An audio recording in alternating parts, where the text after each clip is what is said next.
In most organisations, you will find elements of the rational approach to strategy or the processual approach, or both.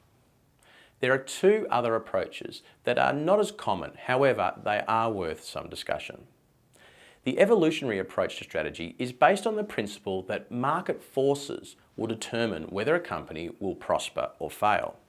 In a sense, this is not so much an approach to strategy, rather a reaction to industry profitability.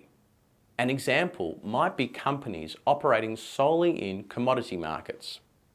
In the past 18 months, the global crude oil price has dropped more than 50% to just under $50 a barrel. The Arab State Alliance of Oil Production, OPEC, have allowed this to happen by continuing to maintain high levels of market supply. Many of the shale oil and gas companies in the US will now be forced to sell their product at a loss or cease production because they simply cannot compete with the large producers on cost base. The systemic approach to strategy focuses on the hypothesis that strategy is embedded in the cultural values, norms, and rules of an organisation and the society it operates in. This category is really not that different to the processual approach in that the culture of an organisation is always going to have an influence on the bottom-up aspects of building a strategy, and especially on how a strategy is implemented. The examples that are easier to study or might be part of an exam question are likely to be about larger companies. Cadbury's history of being owned and operated by Quakers is one example where values and norms play a significant role in how a company sets its strategy. Their strong beliefs in campaigning to end poverty influenced how Cadbury ran their own operations and set their strategy. Unfortunately, other examples of organisation strategies being closely linked to their culture are often known for negative reasons, such as the Volkswagen scandal, where a culture of hiding problems led to a massive recall of up to 11 million cars.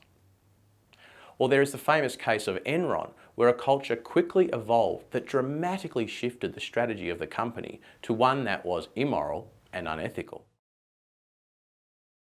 Let's recap the 4 different approaches to strategy.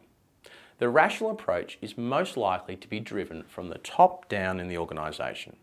It will have a number of sequential steps, a defined start and finish time to the process, and assumes that you can easily analyse the external environment and the organisation's capabilities. The processual approach is more consultative and is often driven from the bottom up through the organisation. The steps are not sequential, and the process is more fluid and evolves over time. This approach recognises that organisations are political, with coalitions of stakeholders that can influence strategy development. The evolutionary approach is more market-led and influenced by external factors that will likely be out of the control of the organisation. There is an element of trial and error through fast product development. It's also likely to work better in an industry where there is a high level of uncertainty of future industry profitability. The systemic approach is closely linked to cultural and traditional values, which can be related to both the company and country. These organisations will likely have internal stakeholders that have a strong influence over not only how strategy is developed, but all aspects of the operations and culture. The systemic approach has shown to have both positive and negative effects, but is also difficult to change quickly as it will be strongly embedded in the organisation.